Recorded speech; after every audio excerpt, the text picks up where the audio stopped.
Hi. Welcome to Someone Else's Movie, the podcast where an actor, writer, director, or nebulous industry figure gives a little love to a movie they didn't make.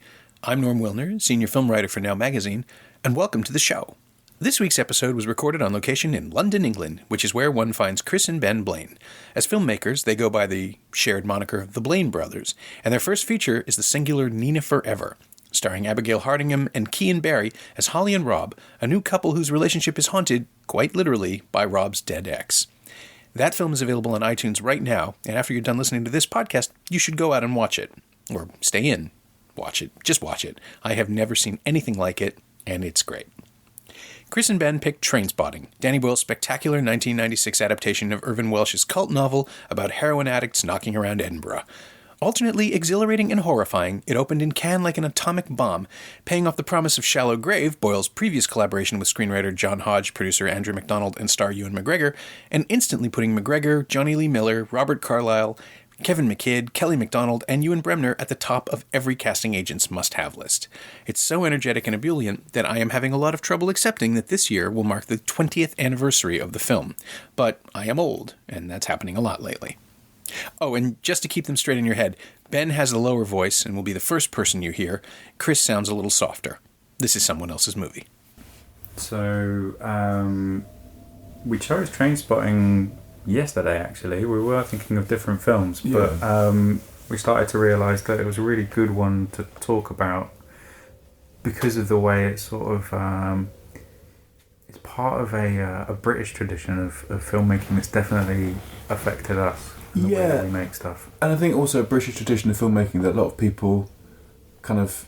I suppose it's easy to confuse, because there's the tradition of British filmmaking that a lot of people kind of recognise, the kind of the Ken Loach... the Ken Loach mould, you know. Right. But a lot of people kind of go, what is British filmmaking? It's either posh people in history, right, or it's working class people now, and everything's grim. And it's really easy to think of Trainspotting as another film in that mould, because it's, you know, it's set.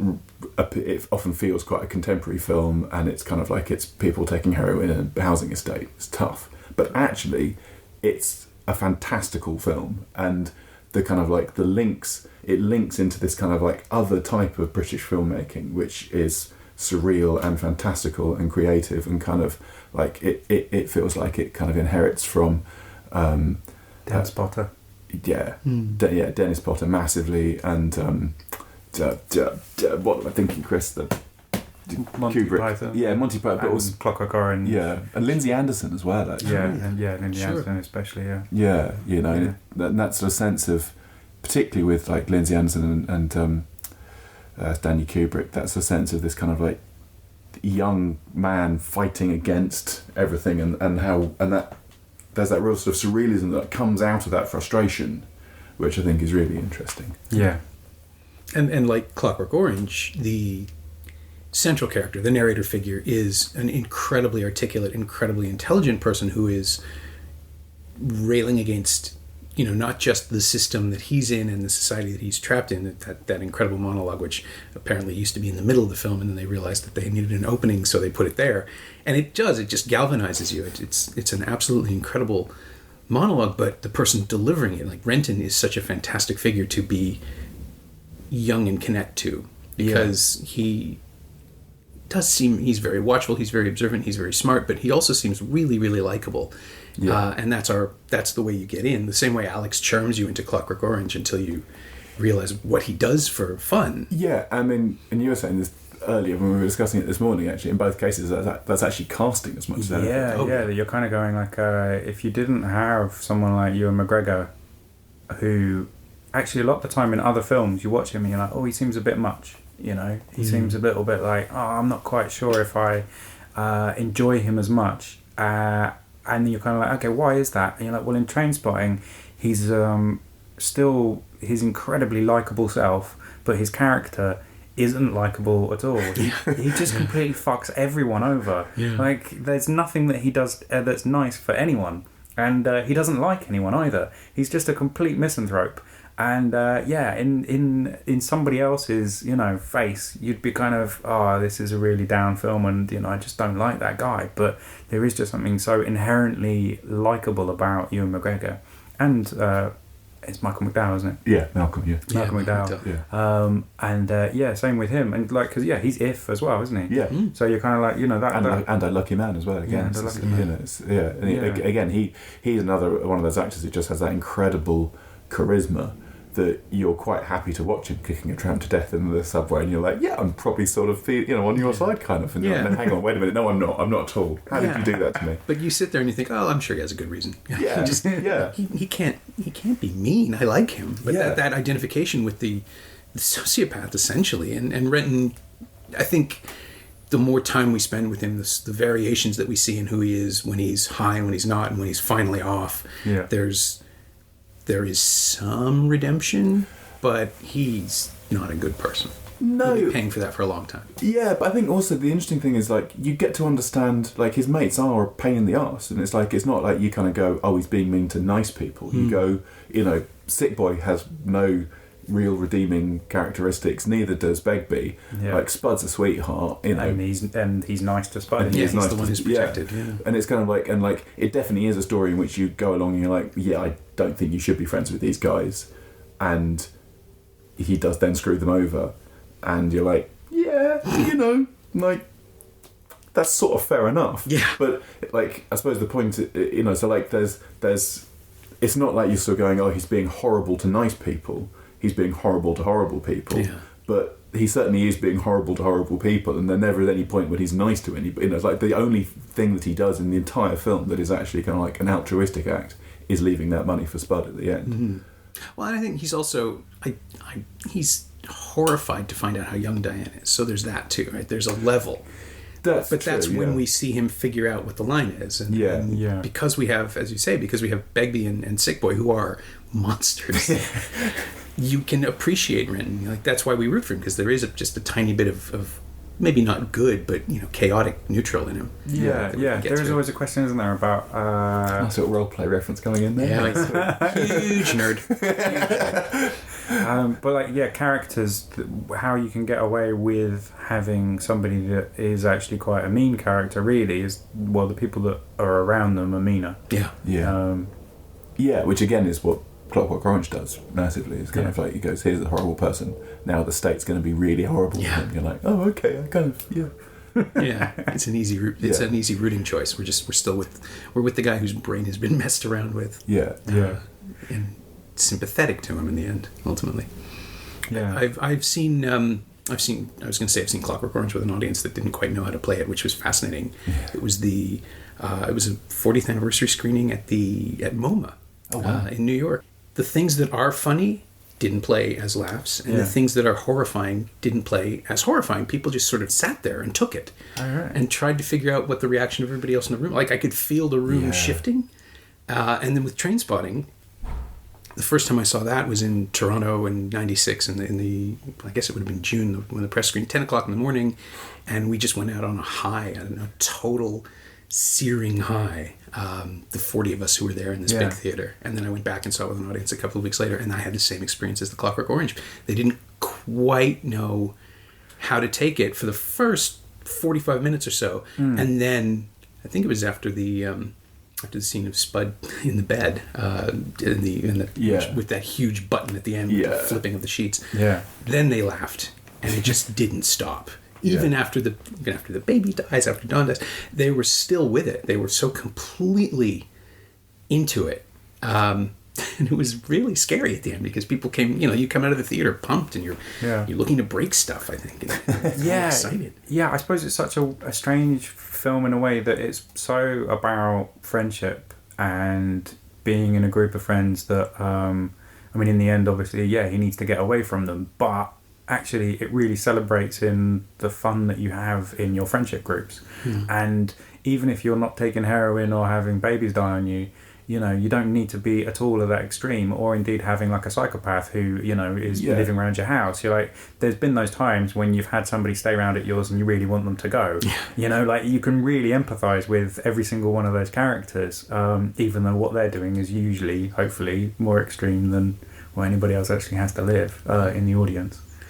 Yeah. It's a film with a weird tension though, between like all the way in all sorts of different ways between.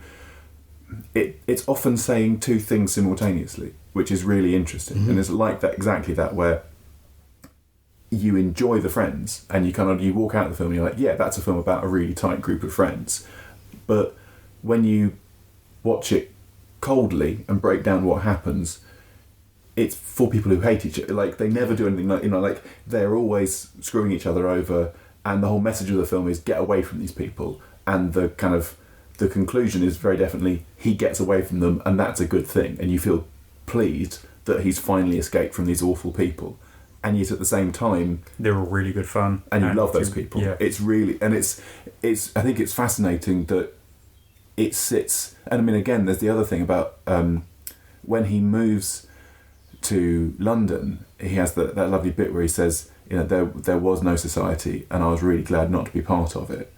And that's such a there's this really fascinating thing about his relationship to Thatcherism, which because obviously it's actually set in the 80s. It's sort of the height of all of that, and where it sits politically is really complex, because again he is actually sort of almost a really pro Thatcherite figure in terms of how he behaves, and yet at the same time he's sort of there to exemplify. In some ways he also exemplifies everything that's wrong with that ideology, and it's that fascinating thing of the film never quite says one thing or the other, and just sits there giving you everything, and I think that's really, it makes you work quite hard as an audience. Well, it's interesting in terms of whether the reaction to like Clockwork Orange, where you're going 40 years on, and obviously it's a film that's had a lot of opprobrium about it for many years, and to the point where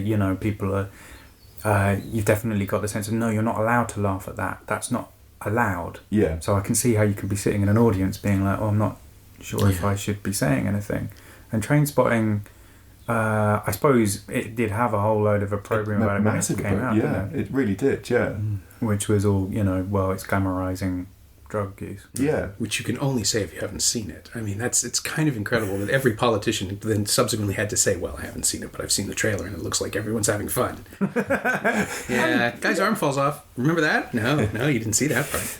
There's plenty of horrific stuff that happens in it, but I suppose it's kind of it's interesting how much the whole film has a musical soundtrack to it, where like literally a song will finish and then the next one will start. There's maybe half a second before the next track jumps in, and so all the way you've got this thing that drives you along and makes it feel that much more enjoyable than if you were if you did play that without. I mean, like, I'm trying to think actually. So what does play underneath the so when the babies died? It's that trip hop mix, right? Or is that a blur going on there? Is that that's what when he discovers that the babies died. Oh, that's right. The music is earlier in the hallucination. Is that actually a point at which you don't have music? I think that might be one of the few points where you don't have music. There's definitely, it's definitely the trip hop stuff when he's coming clean and you've got the baby on the ceiling.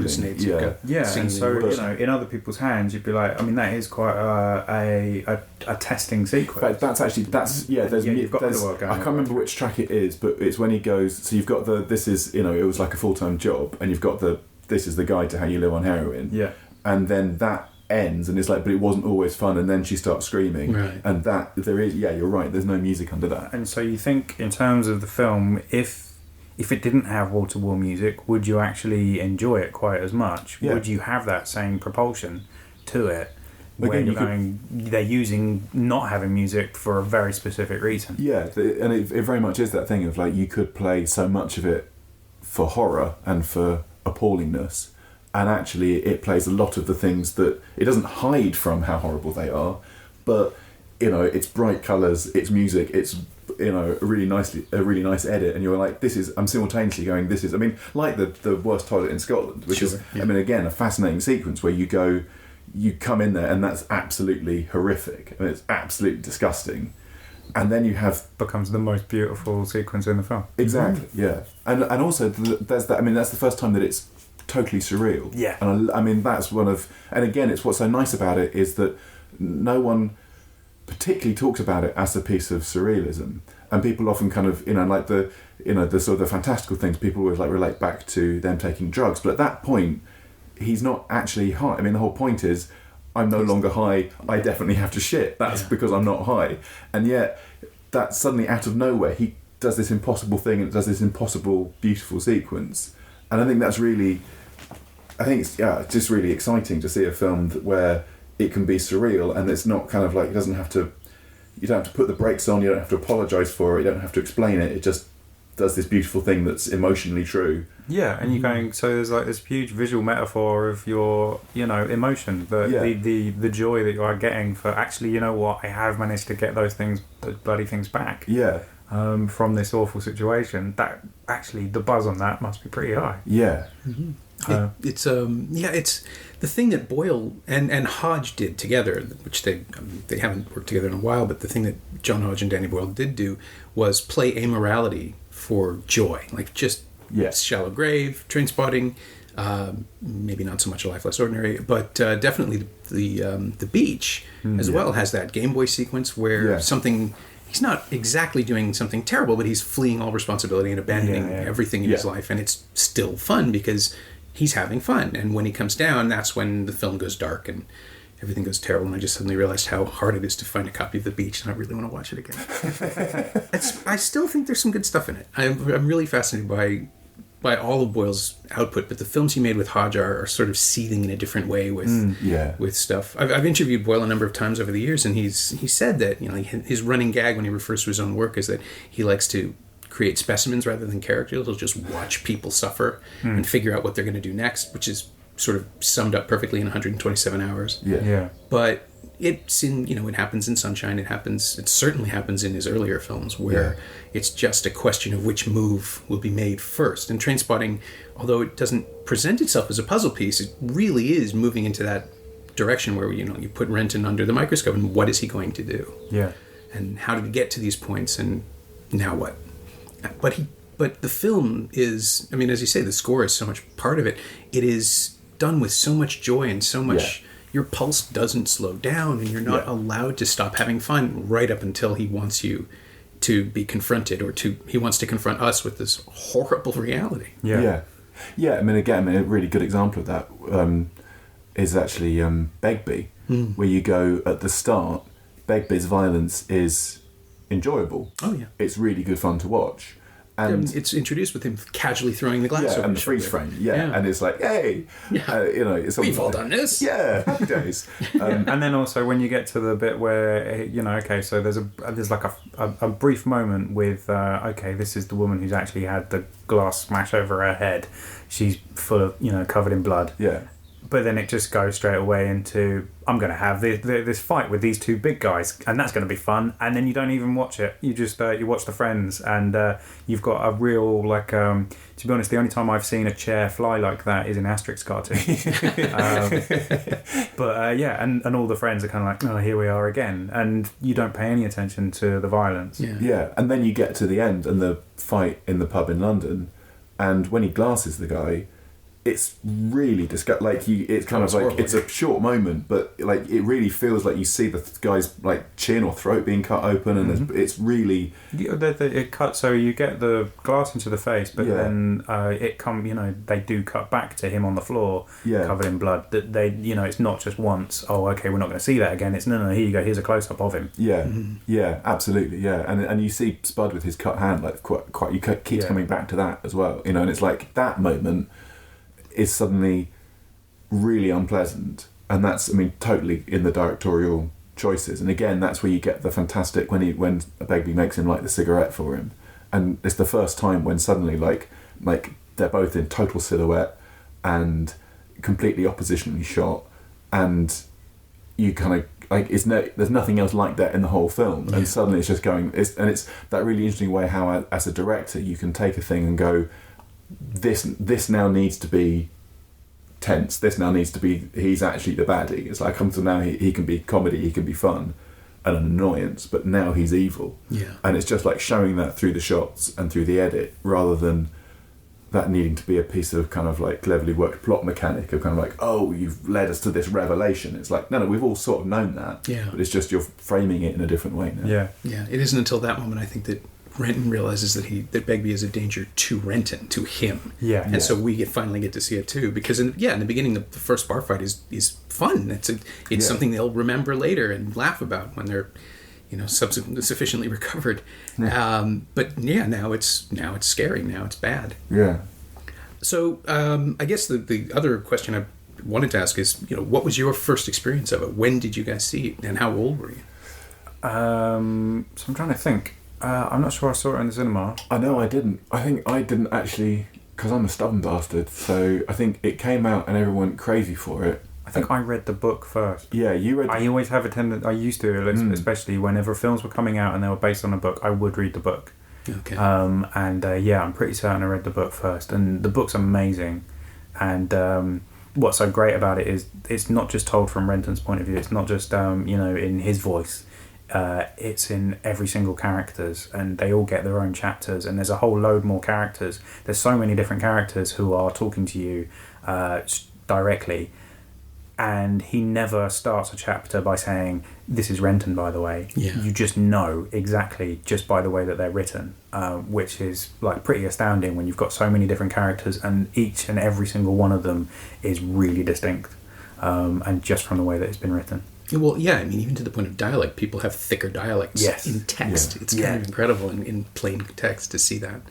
I read the book afterwards. I came to it later. But, I would have been I was 28 maybe? 27, 28 when it came out in Canada. And it was just, I'm 10 years older than the target audience, I suspect, but it's still just the cinema of it just got me. I loved it so much. And I'd already seen Shallow Grave and was waiting for it.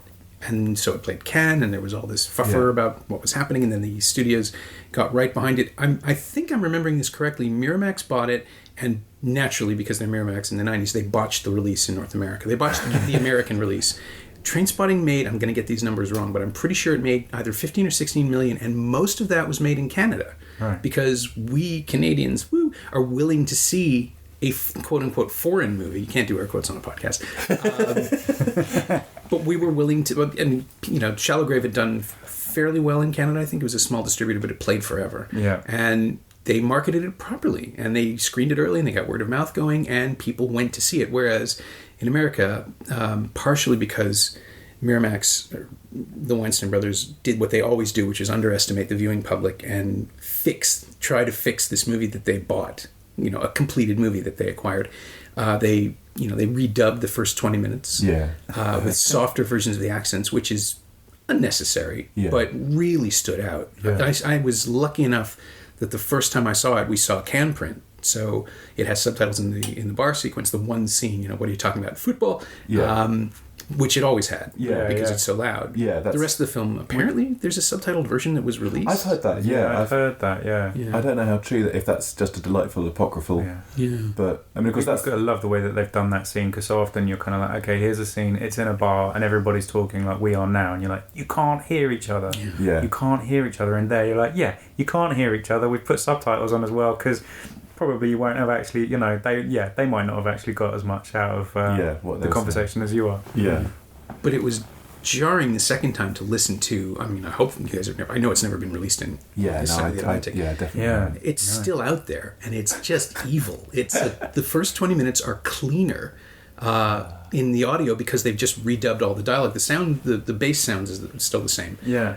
But there's this weird sort of softened Scottish accent thing going on where all the actors are delivering a slightly lighter version of their read. Wow. But you can see, like in Carlisle's mouth, the sound doesn't fit because you can see the burr in his lips. He's sort of pushing it out. Yeah. And then he's speaking more cleanly on the audio. And it's terrible. And so I think people go see that and they are immediately put off because you don't know why, but you're not fully connecting to it. It's like bad dubbing. It just doesn't quite work. Yeah. And as far as I can tell, that's when people shut off and didn't go back to it. And the idea was that they would adjust in the first 20 minutes and then it would sound normal when the regular soundtrack returned. But by that point, nobody was paying attention. They'd already sort of tuned out. And they cut one of the bounces, or at least one of the bounces of Diana on Renton because they wanted to avoid the NC-17. As always, that was the thing that was the problem. It wasn't the dead baby or people with severed jugular veins. Yeah. It was the sex. All the close-up of needles going in. No, they were fine with that because cautionary the exact way of how you can cook up. Yeah, which again, no, that's all fine. Yeah. Crazy. Because that, for criminal intent, you'd have to actually go out and find the heroin first. So the movie's not fully responsible, but the sex, you can't show people how to do that. That's not right. I could well imagine that it would go down really well in Canada. We're just used to, we had just had Raining Stones released there with subtitles 3 or 4 years earlier. Yeah. There's something about Blackley comic work. So we've just been touring around with Nina Forever. Mm-hmm. Which has underlying black comedy to it, and a bit, but it depends where you go. Yeah, and, really. And the really interesting bit, we always really like to be in the cinema when we're there and we watch the film with the audience, just to gauge the reaction, to see how it actually goes down. And the further north you go, the funnier it gets. Okay. So in Scotland, hilarious. Everyone laughing their asses off all the way through, and the same in Canada. Yeah. But the further south you go, the more serious it gets. Yeah. And, the more that people, are, jiving on the themes of grief what's the? It's like the metaphysical side of stuff as well, isn't it? But definitely the comedy really changes. Like the colder you get, then the funnier it gets. That does explain Canada liking it. That's amazing. I had no. There is a sadness to it that I got, but oh wow, no, I would not have thought people wouldn't laugh or just laugh less. We've definitely had some screenings where there's been no laughter. And, and you're terrified, and you think kind of like, oh god, this is going to be, we've got to do a Q&A now. It's going to be awful, and then thankfully you just get like people just realize, oh right, that question means you totally you're really engaged, you're quite upset. Oh, okay, fine, that's how you read it, fine, that's great, I'll take that. Any response is always beautiful. But we had one screening which was for students actually at a university where you could really feel the awkwardness in the air, and I was wondering actually, like in terms of the screenings of Clockwork Orange and Trainspotting, where you've got an audience of people who kind of feel like they're not allowed to show their reactions. Yeah, because that was the thing that we didn't quite, because in our heads Nina's always been a film where you kind of go like, surely all sorts of people like it and get something from it, but we're always kind of confident that like our key audience would be 20-somethings, particularly like early 20-somethings. You'd be kind of like, this is your territory, sort of rich for you. And so we kind of went into this screening with students feeling like, they're going to love this. And then you sort of get kind of like, halfway through and you're like, wow, what is this feeling? You suddenly realise they all know each other because it's the same university class, and like they've known each other for a couple of years, and like, half of them have probably slept with the other half of them or want to sleep with the other half of them. And so you don't have this reaction of kind of like, this is my response to the film. You have, what's everyone in this room thinking about? And like exactly that. I wonder if like, the Coen brothers were sat there being like, well, I know that we're sat next to so-and-so from this place and so, and like, if we start giggling, what are they going to think of us? It's like, that's true. It'll end up on BuzzFeed. That's amazing. Yeah, I suppose self-consciousness wouldn't have occurred to me. But of course, if everybody knows everybody's... Plus, there's nudity, which always makes people, careful or uncomfortable. And careful. Or there was one screening in Sitges in Spain where at that festival the audience are very kind of vocal all the way through, and they like clap and cheer at all sorts of different points. The first time that you saw Abigail's breasts, there was one guy who went... And it was just like, I think he expected like half the room to go up with him because it's, but it was just him, and it's just like, but I love that he kept it going. He didn't, there was no shame. It was like, no, I'm committing to this. Yeah. I'm here. I'm happy. This is why I paid my $1. Midnight Madness in Toronto does that too. I'm sure you'll experience it at some point. The incredibly enthusiastic for anything audience, which is great, but it also gives you this kind of false positive reading because they're so stoked from the beginning. Yeah. But yes, it's I can see the filmmaking people not uncomfortable exactly, but awkward and self-conscious and just really weird. I saw it on a link, so I saw it by myself, but projected. But it was still, it's just like, that's funny and sad at the same time, and there's so much going on that sunk right into it. I thought it was one of those experiences where you're just like, I would love to see this with a crowd, to see how an audience processes this. Yeah, I think for the exact audience response that we were kind of hoping for, if you've got a full room of 150 people, then perfect. Yeah. And it feels a little bit like there's a certain size of when it gets slightly too small that you do get that awkwardness and that slight uncomfortableness of, oh, am I actually allowed to laugh here? Yeah. And then when you get even bigger, it becomes much more funny. Yeah. Because, you know, there's enough people that are going to laugh that you're going to just encourage everyone else to, I think. Yeah. Yeah. So yeah, it's 150 seat cinema on that. That's the peachiest one. Yeah. Nice.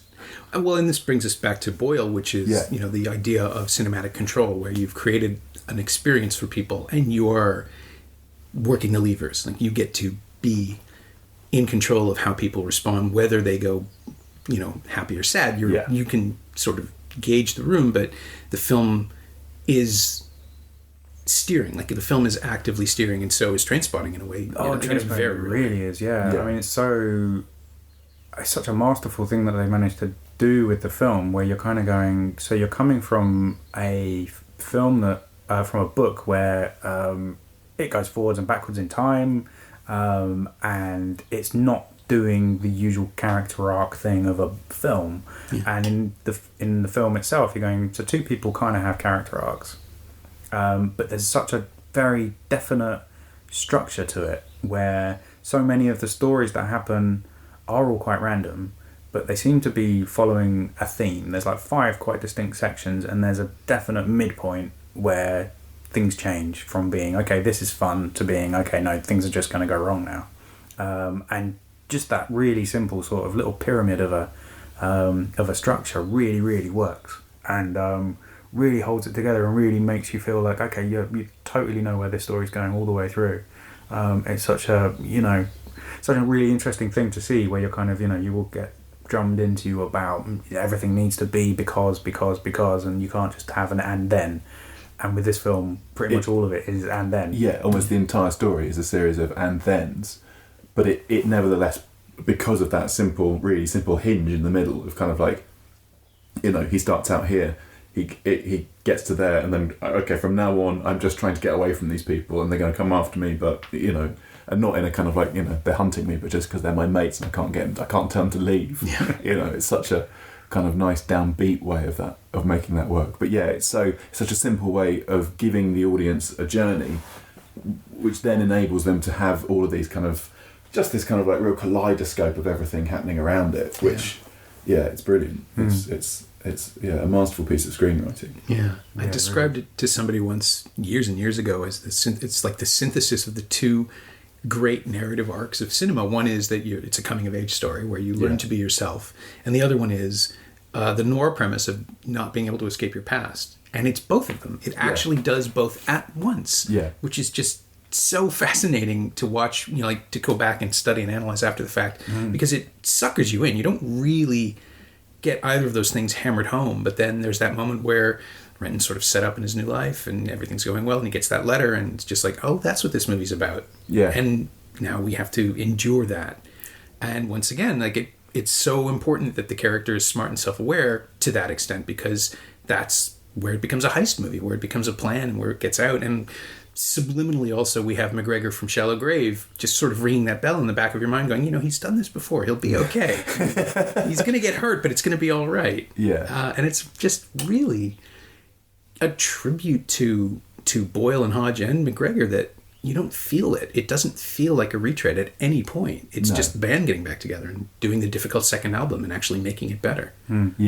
Yeah, much better, yeah. So had you seen Shallow Grave beforehand? I mean, I'm assuming it was floating around on DVD back then. Yeah, we'd seen Shallow Grave. And I almost actually was picking up on you and McGregor more from Lipstick on Your Collar. Yeah. Oh, the Potter. Back to Dennis Potter TV series. Where, he was really great in that. Yeah. Yeah, I think that was... And again, in terms of how Potter used him, it's actually much more like how he's in Trainspotting, I think, of taking an actually not very attractive character and making you care and follow his journey, and you don't mind that he's often not behaving that well, because he just has this charm and this charisma, and you totally sort of, and all of that sort of surrealness sort of exploding around him.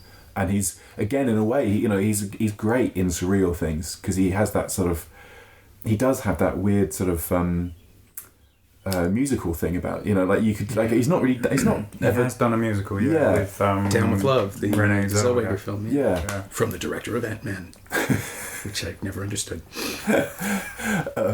But yeah, it's weird he doesn't do more like that, because he has, like, he's great in those. Oh, well, and Moulin Rouge, of course. Oh, right. Yeah, of course. Yeah. Which he disappeared into, apparently, because I didn't remember that either. Yeah, like, he's so and he's really good in that too. Yeah, he is. And he has a bit more. It feels like with him, you want to give him some grit. Yeah. You really want to give him some grit, so that you're kind of you're anchoring the things that you really enjoy about him, and you don't just go, hey, the things that you enjoy about him here. It's like having too much ice cream. With Ewan McGregor.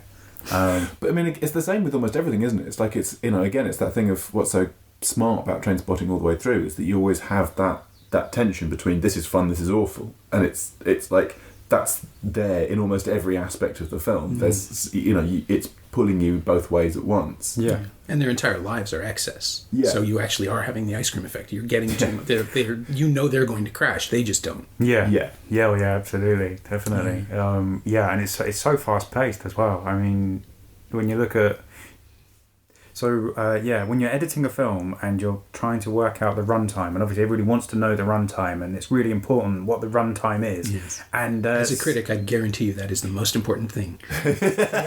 Show me 96 and I'm happy. Absolutely. 152.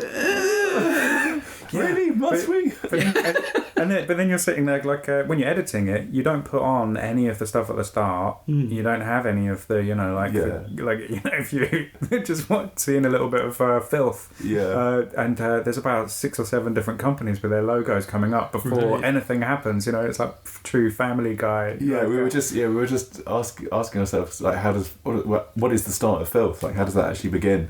And we just like sort of found it online, on Netflix. And we're seems just like a lot of Irving Welsh, the way that his stuff works is that he jumps forwards first, and then now we're going to actually go back in time. So you do that in Trainspotting, that the bit that's meant to be in the middle, that he's now moved to the front, then running away, and that does happen in the middle of the film.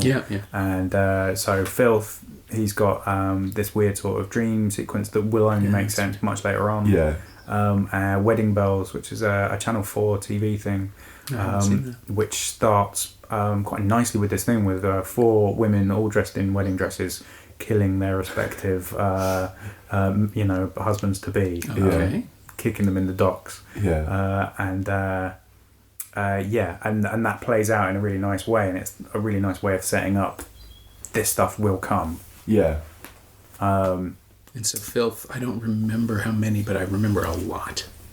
A lot of logos. A lot of logos at the front. Yeah. There's one that's worse, and I played at the film festival at TIFF last year because I saw it with an audience, and it just kept going. And after a while, the audience started to laugh too. They would see Turbo Kid. Turbo Kid has a few. Turbo Kid's got loads. No, that played After Dark, I think. No, the what you were just saying, like, as a critic, kind of like 96 minutes, I'm happy. It's like with the opening card logos, that effect is like magnified. So it's like when they're like a 10-second thing, and like, okay, that was fine. And then you get the one where it's like, da-da, yes. Children coming over. Come on, I've got it. You put your money in, move on. And you don't have the credits either at the end of the film. Sure. And so when you're editing it, you're kind of like, well, this is perfectly fine. It's like 92 minutes, and then you like put the things on the front and the back, and you're like, oh, it's 98. How did that happen? Like, we've stressed so much over seconds over trying to get this thing like as tight as possible, and now we've just added a lot that wasn't there. It's such a and then you're watching Trainspotting, and you realise that if you forget about the credits, it's 86 minutes. To the end, 86 and a half. Isn't it? It's a freight train. That's just doesn't stop moving. And you never think of it, like, in my head, Trainspotting is a long film. I'm always surprised when I put it in or when I hold up the disc and realize how 96, I think, I'll leave. That's nothing. And it's this because they're so I think it's exactly 90 all in. Is it really? Yeah. Oh, wow. Yeah, there's so much that happens. Yeah. And that, I suppose that's, because it does keep bouncing from, another thing to another thing, and really builds up in a kind of, like the whole bit when, so he's come off drugs for the first time, and they're all trying to be normal human beings and have like a relationship with the opposite sex, and they all fuck up in their own different ways in doing that. And it bounces from one to the other in kind of like, in a different hands. You'd be like, well, that's Paul Thomas Anderson doing Magnolia. Yeah. Yeah. But obviously every single one of them is line, teeing up a punchline. Yeah. And they're all perfectly executed. They're all really funny. Yeah. And again, I mean, that's the other, in terms of telling a story in that space and in that kind of, with that kind of velocity, what's interesting is that because it isn't built on a series of because... Right. And therefore, because it doesn't actually have this kind of like massive kind of plot structure to it, it has loads of time to hang around introducing characters. Yeah. So even though it is a breakneck thing that takes 86 minutes, you really care because you've really been introduced. Even though it's like they pop up and it's almost like a series of jokes with each of them. Perhaps in a way because of that, because each one of those kind of friends is. You have the moment where it's like, I now get to laugh at you. I then care about you because that's how a joke works. And then it's kind of like it feels really deep because I feel like I know who these people are, and then my imagination can fill in the blanks around it. Yeah, they're all really real people as well, aren't they? It's kind of none of the... I suppose actually because you're kind of going...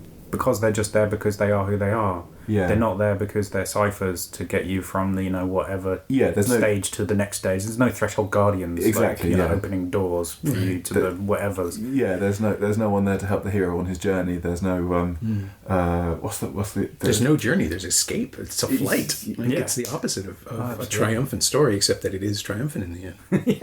Yeah. They do really well on that. It's not that you're going, oh phew, how did you get out of that? You're going, yeah, you did it. Yeah. You did what? You screwed over all of your mates and ran away with some money. Which again is the queasy thing about, it's that really interesting...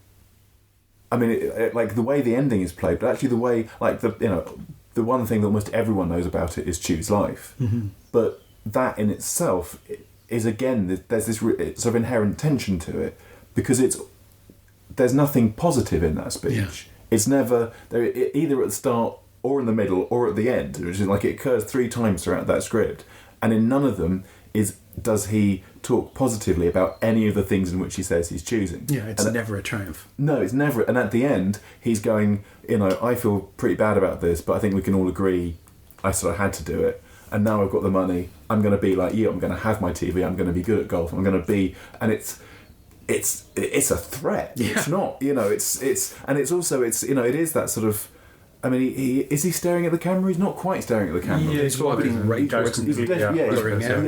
But it's that thing of like, it's one of those few... It's almost like he turns into a happy face, I remember the Acid House happy face. Yeah, I think that was actually, I remember, it's sort of quite a kind of, I think it was almost like a deliberate thing of turning him into an Acid House face at the end. But it's one of the few things it's one of the few films I can think of where it ends with a character looking straight to camera and it works because I feel like, you are making a statement that is involving me, and it is a threat to me, and it is implicit of me, and it is questioning the way in which I've lived my life, and there is that thing of like, well, I'm coming for the comfort that you live in, and there's that sort of thing of kind of like, and the comfort that we live in is based upon we're all part of this society. It's like there is that kind of it's a complicated thing that happens at the end in a really happy bounce, and it's like, yay, I see it. Yeah, he's going to be your estate agent. Yeah, so he's going to be your estate agent. Something utterly conventional and utterly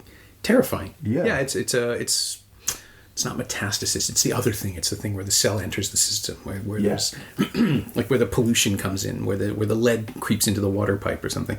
I was really surprised. I was kind of making little notes and I made a connection that I'd never made before. But this is basically the movie that makes American Psycho possible. Yeah, like what Mary Herron did with that book is to be sort of Kubrickian and over the top in a way that I think Boyle sort of paved the way for unconsciously by invoking all the Clockwork Orange comparisons, because they're not similar films in any visual or stylistic way, except that they are. Clockwork and Trainspotting, which is sort of leapfrogging, and then out of that I suppose Trainspotting, you're going, so if you're thinking of it as it's a character who is disobeying the normal laws of society, and so society wants him to become part of society, and he has to give up the thing that whatever it was that it was driving him, and so you've kind of got that similar idea between the two. But in Clockwork, it's taken away. It's forcibly taken away from him against his will, and including Beethoven, which is why it's tragic. And in Trainspotting, it's cowardice. Like, he flees and goes straight. And is drawn back in. That's what I mean. Like, you can remember an image from Trainspotting and overlay the Droog costumes, and it works perfectly, but there's nothing in the films themselves that connects it. It's just fascinating. They are the same story, except that they're not.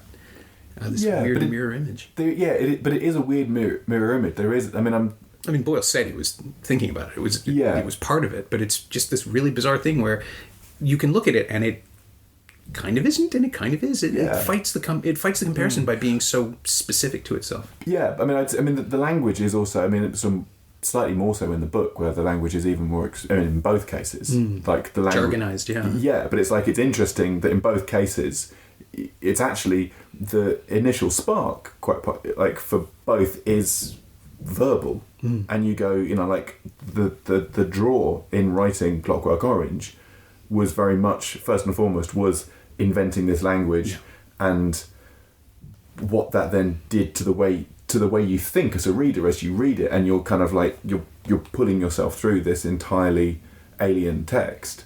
And it infects you as you read it, which is what's so fascinating about both books too. Yeah, and and I suppose the kind of the interesting, so like there's the similarity because for a lot of readers reading Trainspotting, it's a similar effect, and you're kind of like, okay, I'm having to piece this together and put, okay, now I'm able to read this properly. But of course, the mirror image thing comes in. Is of course in Clockwork Orange, Burgess has invented this language, and in Trainspotting, that's Irving going, no, this is how me and my mates speak, and I want transcribing it. Yeah, and I want to reflect my reality, and it's kind of and that's that thing. I mean, it is it's going right back to Rappy Burns, frankly, kind of like being no, this is how we speak. We're proud of this is how we're going to communicate, and you guys have to fucking get with the system and appreciate that, which is why it is so awful that you then do a version of it with softer accents, because it's like that's going against everything that it sort of is about. But so in a way, that mirror image is like it's there between the two. Like it is a mirror, because you're going in both cases. There's this very kind of verbal, this very thing about language and the way that intrinsically affects the way you think. But in one case, it's a massive kind of like intellectual exercise, and in the other, it's a really kind of passionate political exercise, frankly. Yeah, and then you move to American Psycho, and it's really interesting to see that, because there is so many things that are similar. It's ritualized in the same way. And that fantastical thing as well. That's something I always really loved about American Psycho, the film, is that you're kind of going, it's a self-aware movie, and it's willing to do ridiculous shit. And really go out there, and it's kind of like, fine, that stuff can happen, and you're never quite saying, well, it's because X, Y, or Z. There's something really nice about that, and it's more about a feeling and emotion. Again, like it's like not quite going like it's a drastically different visual metaphor, because you're going, well, no, it's just a car that's exploded. It's what always happens in movies, but it kind of doesn't make any sense to have happened in this movie. Right. Why has that happened? And you're like, well, because emotionally that's exactly where he's at. It's really nicely done. I think she's a lot more judgmental of Patrick Bateman. I think she wants us to be, certainly. Yeah, absolutely. She's like, out of the three of them, you're kind of going, she's the one who's got the firmest moral hold. And once again, people didn't get it. They just missed it completely because of what they see rather than what they feel. And Trainspotting is so much about the feeling of what's happening and the experience of enjoying this awfulness with people, with like it played like a concert press screening where there were only 40 of us, but it was like watching the Velvet Underground or the Sex Pistols. It's like I'm watching the world change right in front of me. This is never going to happen again. And then that gives us, Lock, Stock and all the other films that tried so hard to be that sort of lad movie. I think that's what they called them, right? But that's not what this is. Trainspotting is not about endorsing the culture or celebrating it or turning it into a Gap commercial. It's about people who learn to stop celebrating it, or at least one person. Yeah. And everybody forgets, like the third act, it just drops away. The reason people like this is because of what I wonder, the people who commissioned the next ones, the knockoffs, did they just watch the trailer and not the film and just like, that's what we want? And that's why all these subsequent films don't have the moral center that's so desperately needed. I suppose a lot of the time you're going, it's just because you're enjoying a filmic trick and you're just going, okay, cool, how did you do that? Well, I'll do something similar to that. And so the freeze frames are coming from Scorsese, isn't it? With Goodfellas, and that continues on into Lock, Stock and God knows what else. Where you get those weird camera tricks with the Gap commercial effect of turning and revolving the axis. And I saw that and thought, why? I mean, I don't like Lock, Stock and Two Smoking Barrels. I was one of the few people who just didn't go for it at all. Within 5 minutes, just like, oh, you saw Trainspotting, I know what this is, and just turned off to it. And Snatch is a little better because it's less stylistic and more involved, and it's kind of more dialogue heavy. But that's interesting. We're kind of the opposite way around. Really? But I think some of that again depends upon the way that you come to it. So the thing we knew about Lock, Stock beforehand was that Vinnie Jones was in it. Vinnie Jones is in it, and so Sting, and you're like, and that Trudy Styler, who's Sting's wife, has funded it. Yeah, and you're particularly, like, well, this is going to be, probably more so now, and particularly before you see Lock, Stock, but kind of you go at that point, you go into a film, you go, it's Trudy Styler, it's Sting, it's Vinnie Jones, it's like, this is going to be the worst thing in the world ever. How can something accommodate all of these things? Yeah. Well, it's just you're thinking it's going to be a horrible vanity vehicle where they've cast like they're going, oh, we need to get somebody who's got like a name to him. Vinnie Jones? Sting? He must be good at acting.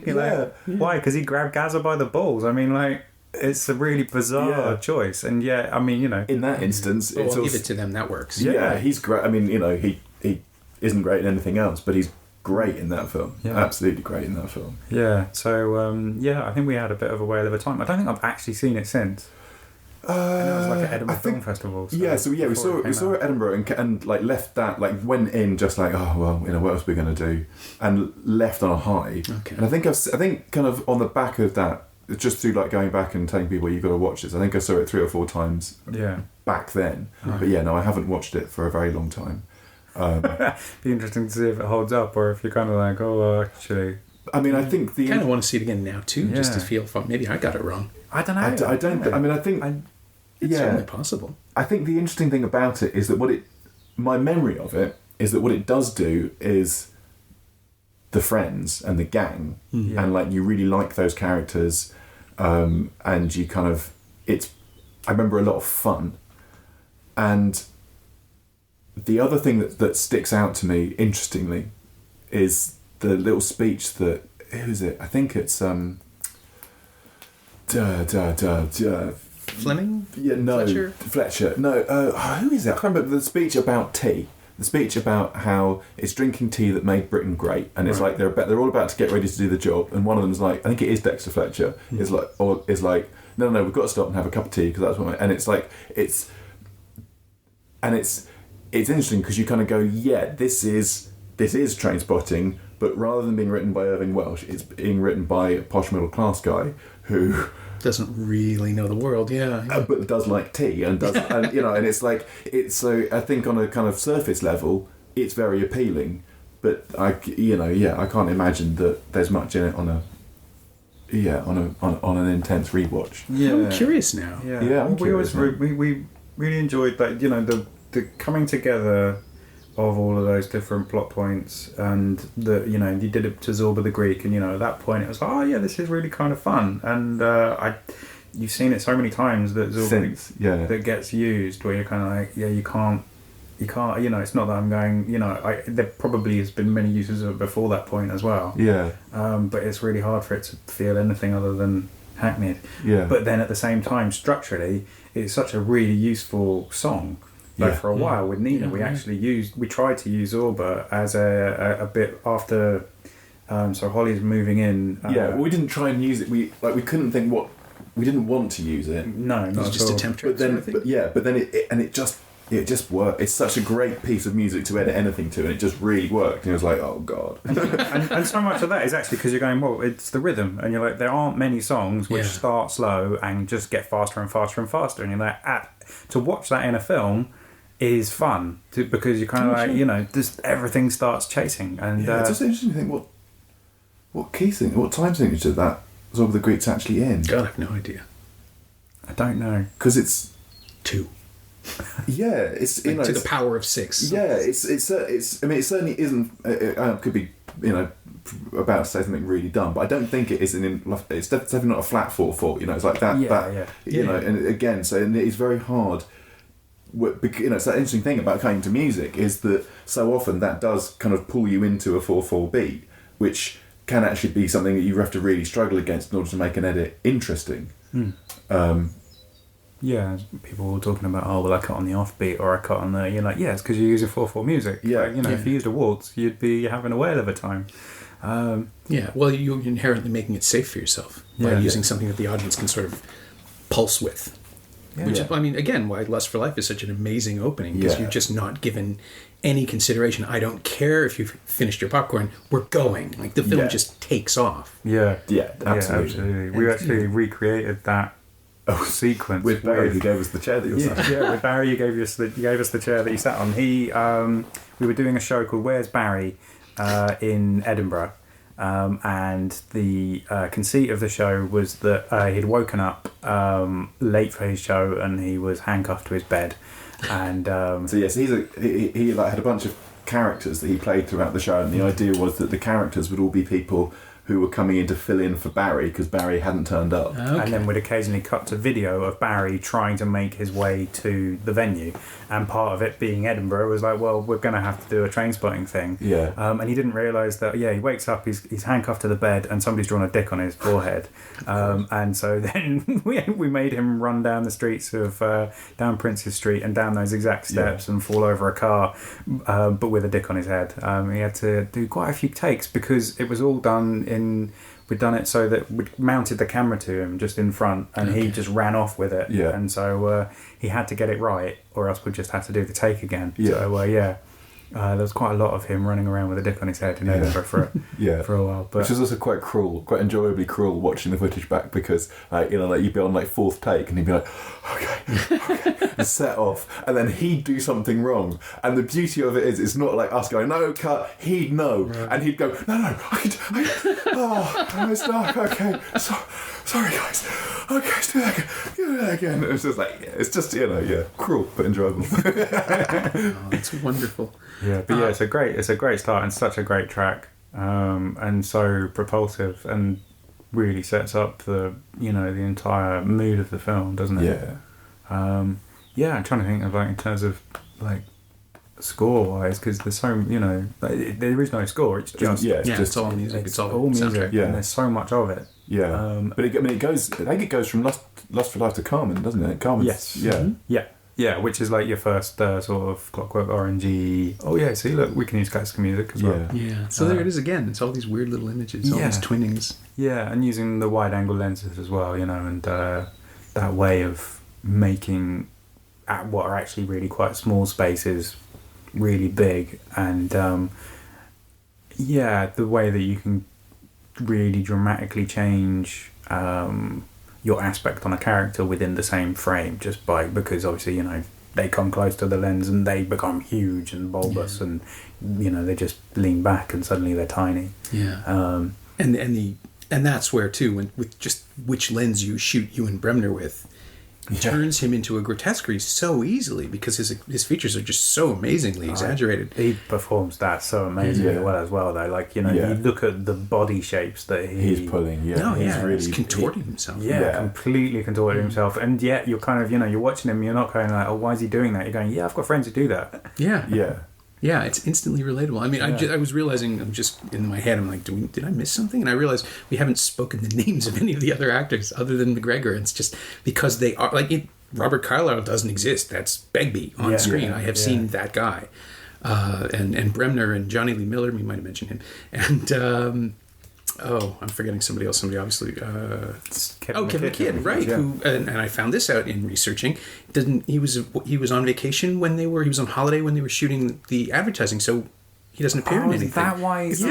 I've always And he thought drops that right out. I've always thought that they just shafted him because they kind of like thinking, well, how are we going to sell this movie with 4 guys? Let's put Diane on the poster. Yeah. 'cause- It's Kelly Madonna. Yeah. That'll work. yeah, Yeah. And it's like it really did because I remember really clearly. I remember. The panels, right? The Yeah, I mean, it's it's a masterpiece. I mean, in terms of like as a separate thing from the film, just in terms of a a marketing thing, a poster, a series of images, it's flawless. Yeah. But I remember girls at school absolutely wanting to go and see the film because she was on the poster, like genuinely, like so. Yeah. It's really and it's a brilliant piece. Yeah, of inclusion. I remember the sixth form ball where your boxer being dressed in exactly that dress. Yeah, let's leave that just hanging in the air. I think we should just leave that thought hanging in the air and what that means. Everyone remembers what they remember. They do. Yeah. But I mean, it's tragic in a way if it was just because he was on holiday. Probably more tragic if he was shafted by Julia and the rest of the PR team putting that together, because it's fascinating again when you think about the film. Probably because of that, you go, oh yeah, Kelly MacDonald, Ewan McGregor, Robert Carlyle, Kelly MacDonald, and like those are the that stands out. When you actually look at who are the important characters, Kevin McKidd is playing Tommy. You're going, he's the heart of the film, because you're going, so he's the the angelic good one who's going to be the one who gets corrupted and killed. And maybe that's it too. He doesn't make it to the end, so we just don't quite retain him. It's weird because it is weird. I mean, but also, again, in terms of like narrative service. Yeah, because it's also interesting because in terms of what he gives you as an audience and what he gives you in a way as a director when you're sort of having the discussions of kind of like, have you just made a film that glorifies heroin? Right. Like, it's a very, very useful character arc and storyline, because you're like, no, I haven't. Here's this guy who's really lovable and fantastic, like totally honest is how he's introduced. It's like he cannot tell a lie. Yeah. And by the end, he's dying from HIV and because brain tumor because of cat shit. It's like it's totally grim. But you're quite right in terms of it's we have that story, we have the funeral, then they go and open a can of beer, and it's like, we've just got all these drugs, we're going to do this job, and it's Renton says it's kind of like we've just been to his funeral, and they're like, yeah, and then they move on from it, and it's like, in terms of the film never actually points a finger at Renton and goes, you are fairly totally responsible for all the beats that lead Tommy there. Renton is unquestionably it's him. Like, he introduces him to heroin. Yeah.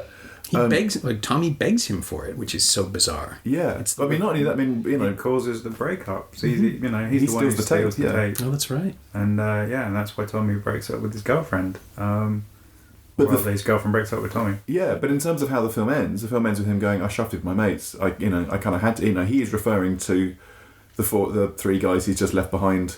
He's not, at no point does he go, I did this, I'm responsible for this. That never follows him. And it's like, it's interesting in terms of, in terms of where the film leaves you and how the film leaves you. It's Tommy's storyline doesn't haunt the character, and it doesn't haunt. You don't come away from the film going, God, it's about this guy who betrays his friend, and his friend dies of toxic shock in a squat. It's Yeah, I mean, if anything, the baby is the wake-up call for Renton.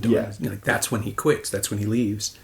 But yeah, Tommy's just a casualty of something that... I mean, maybe that's an effect of the narrator distancing himself from his responsibility. That I was high, it doesn't count. Yeah. But it's really odd how it just doesn't hang, in any way over the end. Yeah, I wonder what would happen if you did actually give him the sense of guilt.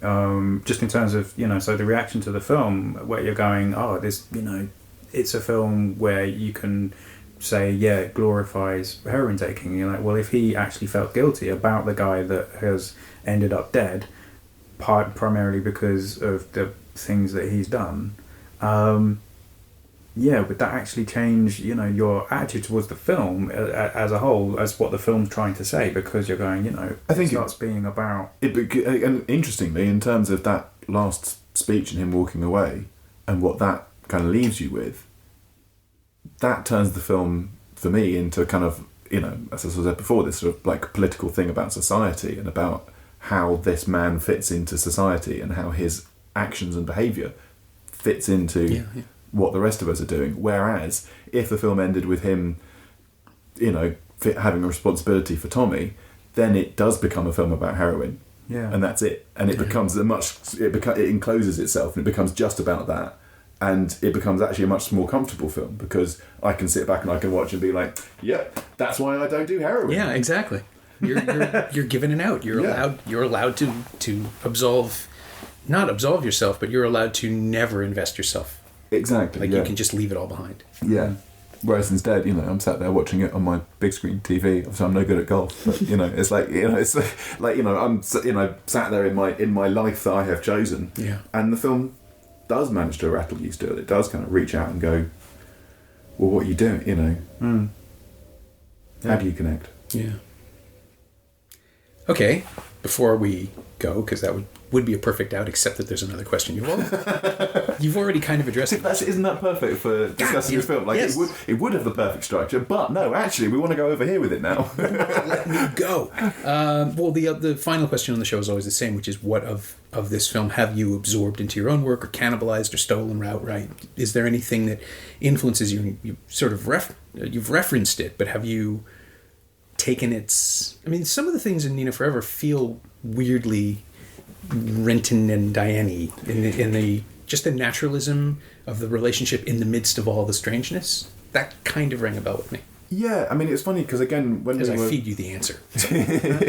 when we were discussing what we were going to talk about, obviously we were thinking kind of like, what are the kind of immediate things that we knew we were referencing when we were making Nina, and we were sort of, trying to decide, whether it was one of those films that we should talk about. And then this came up sort of out of the blue, really. But it's fascinating because it's something that we never mentioned, never kind of directly talked about when, until obviously when we were talking about posters, because you can't talk about what do we want for the posters. Like, can we do Ewan McGregor? Can we have all the... No, we can't. That doesn't work. But, obviously it has to come up then because it's one of the best ever. But when you kind of then sort of start kicking it around, particularly that, sort of going back to what we were saying at the start, of that sort of sense of it can be seen as this sort of naturalistic thing, but it's actually incredibly surreal and really ties into this stream of stuff. And I think a lot of people kind of want to put Nina in a sort of a horror box, which is great because those people love it. But for us, it was always more surreal and fantastical. Yeah, and we were always thinking magic realism as our... this is our genre. I know it's not a cinematic genre necessarily, but yeah, we're definitely in the magic real thing, and we're coming from that tradition of Dennis Potter, especially. Yeah, one day iTunes will have magic realism, and it will be us and Dennis Potter and Danny Boyle. Yeah, and then you're going, and Danny Boyle is definitely in that same spot. Trainspotting really is. There's so many fantastical elements in there, and also the cynicism, which doesn't come across as... it's like a lovable cynicism. It's not that you're going like, oh, you're such a cynic and I don't really like you because you're being quite... and again, it's that tension, isn't it? Because it's cynicism and naivety. Like, there's an incredible innocence to all of the characters. And, Diane actually is a really interesting one because, like, she is exactly that. And she is simultaneously innocent, and when she is saying to him, like, if you don't sleep with me again, I'll tell everyone that you've slept with me. Yeah. I mean, that is simultaneously a very, very cynical thing to do and a completely innocent thing to do. Yeah, it's naive but predatory. Yeah. She's going to be his partner in the estate agency. She'll be the one who murders the tenants to get the new ones in. It's like, she's also the smartest character in the film because she is the clearest of everyone. She's direct. She threatens people, but she doesn't lie. She just doesn't tell the truth. Yeah. And that's interesting. Yeah. And Renton is repulsed by it, which is something fascinating. When he finds out just how honest she is, he doesn't want anything more to do with her. Yeah. But with Nina, you have a character who is dead and telling the truth all the time. And is like the magic realist thing is great because it gives her the excuse to know things that we don't know and understand things that we can't understand. And the characters she talks to are sort of trapped. Like, that's the beauty of it. They're literally trapped in the room with the ghost of your ex, but also she's not mad. I mean, every time I've tried to explain the film to people, they say, "Oh, so it's a horror movie? It's about vengeance?" Like, well, no, she's just really cranky. She doesn't want to be there. And I think that's the real thing that a lot of people struggle with, and then eventually kind of go, "Oh, I see." And it's that moment when she's like, "I don't want, and I'm not here to claim my vengeance or to fight you for my that's love." the thing. We don't, like, story-wise, we're not attracted at all to films that are about revenge. Yeah. Like the idea of making a thing which is, I want to fuck you up because you fucked me up. You're like, it's quite boring, actually. And the thing that well, it doesn't happen. I mean, it's not an emotion. Admittedly, people coming back from but I believe Nina more than I believe revenge. I believe her motivation because it's something that we feel, or don't feel. It's the absence of involvement. Yeah. It's more interesting than the diluted bunny boiling caricature of somebody who just wants revenge. Nobody just wants revenge. People want, pie. They get distracted. Absolutely. I mean, if you kind of think of like The Revenant, where you're kind of going, basically, Leonardo DiCaprio, mainly it's about him enjoying bison liver and snowflakes, and then they eventually get to this point where they're like, oh shit, he definitely needs revenge, actually, doesn't he? Because otherwise, what have we been doing? Yeah, and that was always the stuff that confused me about the film, because it's like the stuff when he is in awe of this world that he is clinging desperately to stay in, and the stuff when he's eating bison liver and being like, this is the best like the fish bit. I mean, when he eats that fish, that you're just like, it's so visceral, and you're so kind of like, you're not thinking about revenge, you're not thinking of, like, all of that stuff is there, but what you're thinking about is how great this fish tastes, and that's what you're right. That's what you believe. That sort of Terrence Malick thing that Inarritu keeps chasing and not getting to because he is a robot who has no emotion. But I've got an episode coming up on The Revenant, folks, and it's going to be awkward. We've never been particularly attracted to revenge stories, and there's so much more that's interesting. And so Nina's always been really interesting as a character to us, as someone who's got other thoughts and emotions. Yeah. But I mean, going back to Trainspotting, revenge is interesting in that, because they're all characters who you can buy being driven by revenge, but there's no revenge in Renton is scared. Like there's that sense of kind of like, oh, if you screw over Begbie, there will be a revenge. There's a sort of an intrinsic ... about being involved with Begbie, but that's a plot for another film that isn't the one they're making now. It's like that's not anything that anyone's actually interested in. I mean, Begbie he's more driven by obligation than anything else, I think. Like, he expects things from people, and when they disappoint him, it becomes revenge. But I don't know that he feels it that way. Like, he's just owed stuff. Everything constantly. Absolutely. Is owed to him. That's very true. So is there anything else that you guys have lifted? Or so definitely something that, I mean, Danny Boyle does amazingly in all his films, but especially in Trainspotting is the soundtrack. We knew that we wanted to be doing something similar in terms of soundtrack, not wall-to-wall music, but just that sense of picking the right tracks and having stuff that really fits and is really good music. And we also first budget that we had for the film. So it's a really small film, and it's all usually done on sort of percentages, and I think we had like 500 quid in the budget for music in its entirety, including the score. It might have been $1,000. I think it might have been $1,000. It was between 500 I think it fluctuated. And that was kind of like, well, we're never going to be able to afford to buy any music, and we know that music's really important because they're young characters, they're listening to music, and just as importantly, there's something about the film, you add such an extra level, because you're kind of thinking, if you think about the amount of time that it takes you, the amount of people to create the production quality, you're always talking about money on the screen, and when you kind of think of the amount of time that people have taken, the moment of genius that it took them to record this music in just the right way that has stood the test of time, it's really worth the money. I mean, Atomic is just like I can think of no song that better encapsulates that moment of lust, that moment of seeing someone and knowing this is happening. This is going to blow my mind. It's going to blow your mind. This is just like, and it, like to bottle that emotion and to be able to just put it into a scene, it's like, you know, it's not that what's happening in that scene isn't also great, but you kind of go, that song gives you such a boost. Yeah. Like you just instantly, everyone is more attractive in that sequence because Debbie Harry is singing. And then if you buy the soundtrack, it's not the Debbie Harry version. It's Sleeper. Sleeper. Yeah. It's a cover by Sleeper, which I don't know whether that's I them assume going. they couldn't afford. Either they couldn't afford Blondie, or they've tried to cut more into the Britpop Quite fashion possibly, yeah. of the time. Yeah, that would make sense too.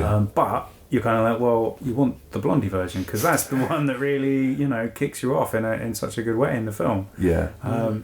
So music's really important to us in that same sort of way. But in the same way, I mean, like there's there's other elements that as a filmmaker you can use that other people have poured their thoughts in. It's like there's that brilliant bit in that sequence when he's in the club, and behind him there's that mural painting of De Niro from Taxi Driver. Yeah. And I don't know if that was a painting that was done specifically by the art department for this film, or whether that's a piece of art that they'd kind of brought in. But either way, it's drawn from Taxi Driver, and it's like in that frame, kind of like if the wall behind him was blank, you get so much less from that moment. Whereas kind of like you have Renton there, and then you instantly connect him to this iconic figure from cinema, and this iconic, it's like it's incredible what you bring into something. So again, but the music is a really kind of clear one of like, well, we want as much great music as we possibly can, and music that kind of really just reaches out and connect. And it doesn't. The key thing for us actually, in terms of you kind of you find that actually a lot of the time with music you really need the lyrics to fit. Yeah. And when they don't, like I hate films where it's like, okay, so this is like the happy bit, and so we've got a bit of music, and well, that montage only lasted for 20 seconds, and we're just going to do like a fade down. Yeah, just turn it away. Just turn it away. We don't really know what we're doing. We just kind of needed something there, and it was whatever. The kids like Katy Perry. Let's put that in there. Yeah, it's whatever's got batted your way, and you kind of get a lot of suggestions for music. And I suppose actually that's a really key point for Nina, is that in terms of the film, it can, it's like it's a film about grief. And it can be taken quite seriously, and the thing for us with the music, people would send us songs saying, hey, this would fit really well in the film. You're like, yeah, it sort of encapsulates the feelings. It's a beautiful, mournful song of someone alone with a piano singing how sad they are, and you're like, but there's no point in putting that in the film because everybody's already being mournful and sad.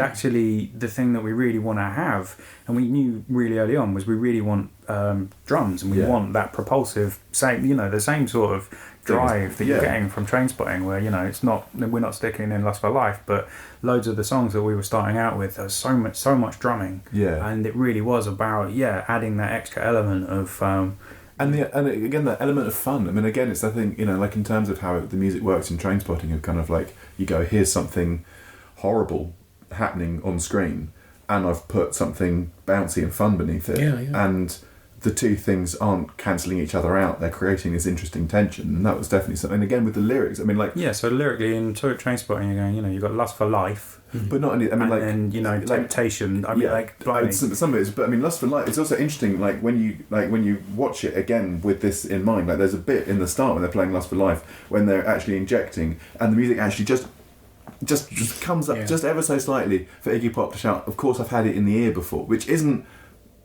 actually a reference to taking drugs, but it just might as well be at this moment.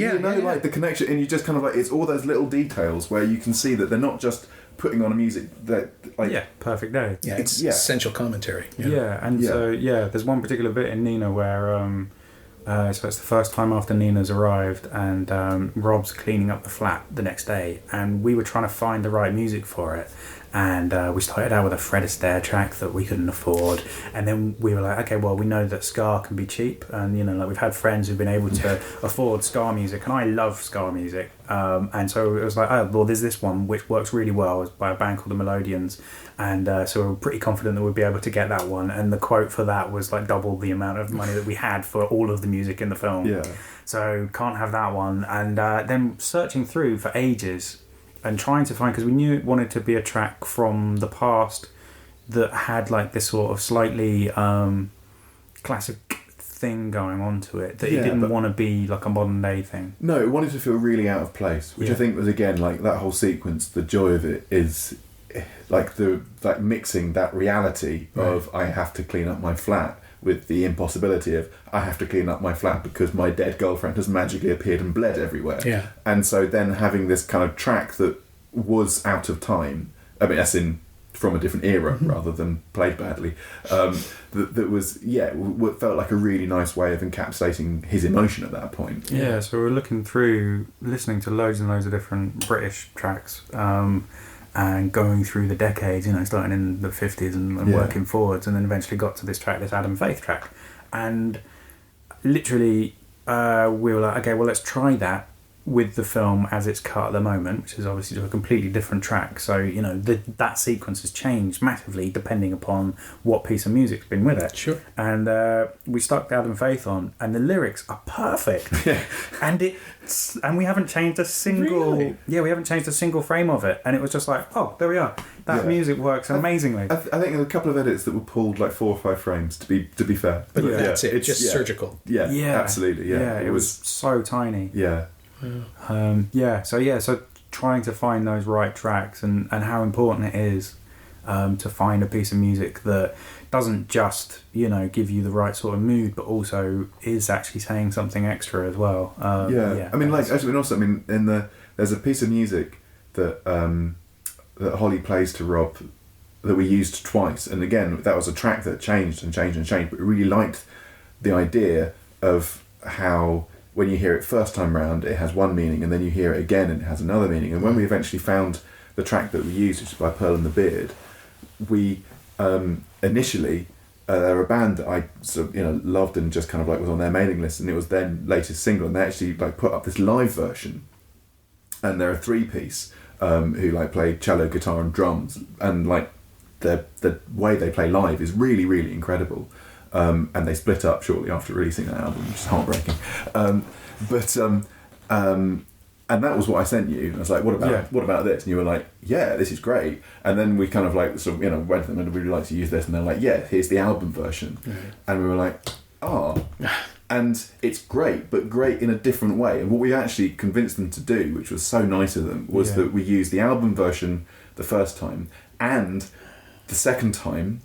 But halfway through the second time, when it becomes really... There's a bit the second time when it becomes really, really soft and romantic, and we actually mix between the two. Oh. And so in the sequence when she's giving him a bath, and it's just... Their performances are really touching, and we just go to move into the live version, and it's really subtle because it's really nicely recorded, so you don't particularly ever go, oh, wait a minute, what's this sudden change? Yeah, I certainly didn't catch it. There's just something in the way in which Jeremy is singing, which is so... from the heart, and like there's a because they're playing live, there's that extra bit of tension in the way in which they're doing it, and it's just magical. It just really kind of like brings out this kind of vibe between Abby and Kian when they're playing that scene. It's and then sometimes lyrically you can be too on the nose. Yeah. So we had the song that Rob's listening to in the storeroom, that Holly's like, "What are you listening to?" And that comes back again later in the film. Yeah. So like the other one where we do it twice, and the song's actually called Motorbiking, and the chorus. Well, and for those who haven't seen the film yet, and this isn't a spoiler, in that scene when we first hear it, he's discussing the motorbike accident he's just had. Yeah, he might have been willing to fall off his bike and cause himself damage. Yeah, and the song itself has a bit which could be slightly too close to the story anyway, where it's my friend, it's basically my friend my friend just bought a brand new motorbike. He had a crash, fell off and died. He went to the hospital and he's alive again. And those lyrics, you're like, okay, is that too on the nose? And for a while we were a bit worried about that, but we were definitely like, well, motorbiking, the chorus, which is just motorbiking. You're like, that is way too on the nose. But the song itself, like, and the drive that the bass line especially has going on in it, that just really felt perfect for that music. And it was really nice to do a mix of the track where they've never actually done like a proper recording of it. because it's a really hard one. It's like, and so it's a band that we used to know really, really well, and they don't exist anymore, sadly. But this was like their kind of like set closer song, and so it was like everything would kick off, and it would end with like everyone smashing everything, and like the singer would be out on the floor writhing in pain, and it was masterful. But obviously, part of the joy of it is this real theatrical chaos, and it's very hard to then capture that on in a recording studio. Where you're like, okay, let's do another take of that. You're like, you can't. Yeah, it's not worked. And so they've done demos of it, and so it was really nice to kind of bring out the best parts of that song, the way that it's been recorded, that's in the film, and really gives you that energy that is there in the live set. And I think actually in terms of recordings of the song, it's almost like the one that you're getting to hear on Rob's headphones is kind of like the best one, I think. Yeah, it's like the closest to how it felt. But yeah, I mean, that's the other nice thing about it, is like in terms of like what score does, it really is about bringing in the the artistry of all the people who've made that piece of music, and it isn't necessarily. You can often confuse it with, it's about the audience knowing the track. Right. It's about the recognition. And what's been great about Nina is that actually, like, two of the tracks that have had the most response from people have been that one, which was never released. It's a band that sadly folded before their first album was eventually released. It's like no one knows them. And then there's another one that which is in the trailer and is also in the film, by like a two-piece from Minnesota, who again, like, I just found on the internet, and I'm not sure that they're playing anymore either.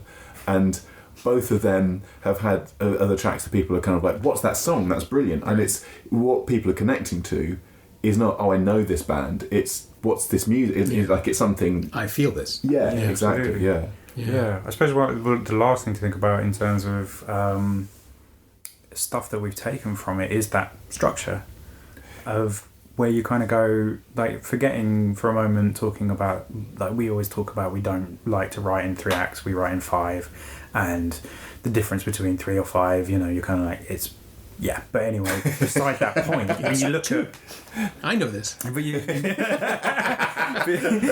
at I took theory, oh my gosh, so you're looking at Trainspotting, and basically you're going, the most important moment is the midpoint, and actually that's when Renton changes, and he's on a new path, and the film sets course and doesn't let go. It just goes in that exact direction. Yeah, and to be clear, like, if you time it out, the midpoint of the film is exactly the moment when he falls through the carpet. It's like bang on it. It's incredible. And that to us is actually really important, is the midpoint, and finding the midpoint for Nina, because it changed in the edit. And part of that's because of we started focusing the story on Holly, and realising that her story was the most important one, and was the one that's going to pull you through. And realising I think it was actually, because we always sort of had that in our heads, but I think we just got confused as to what the actual point at which she like what her midpoint is. And we convinced ourselves that it was with the parents.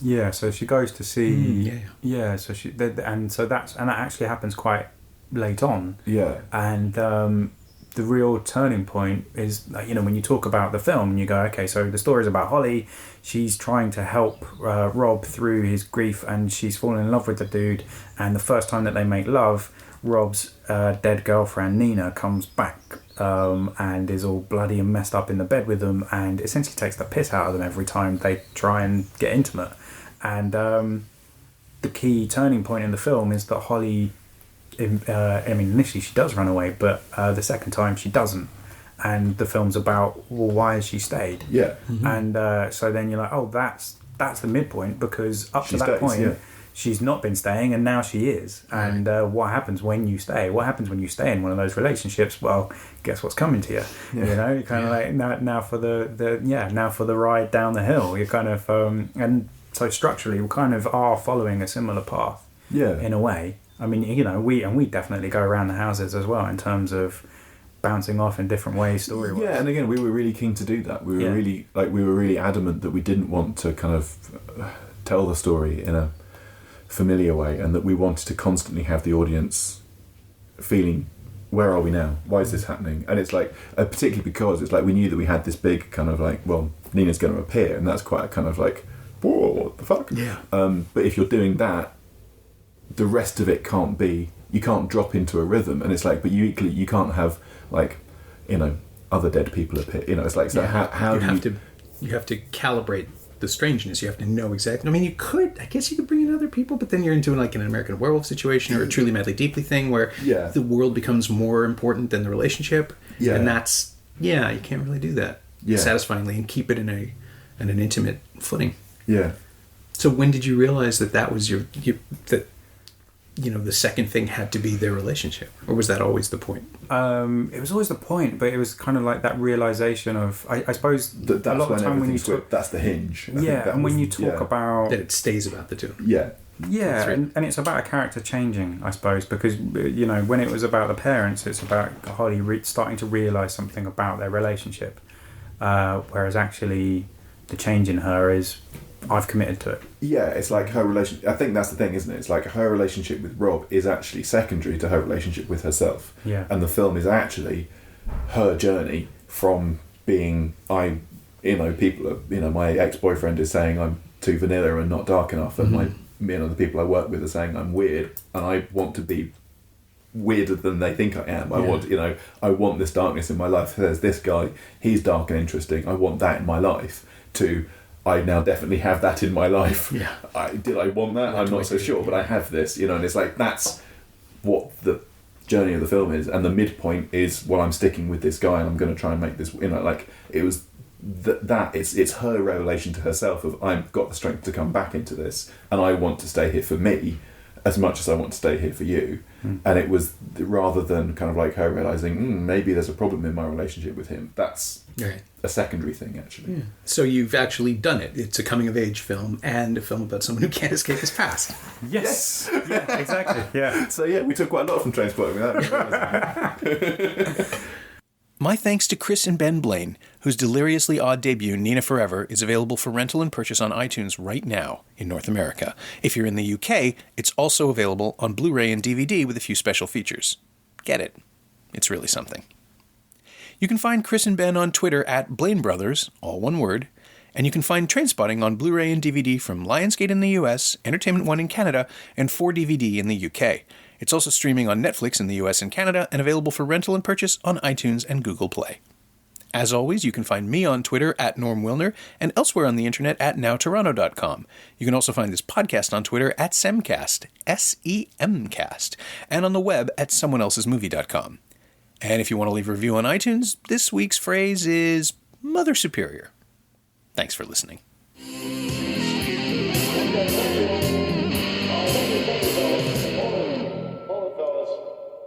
I'm afraid you're just too darn loud.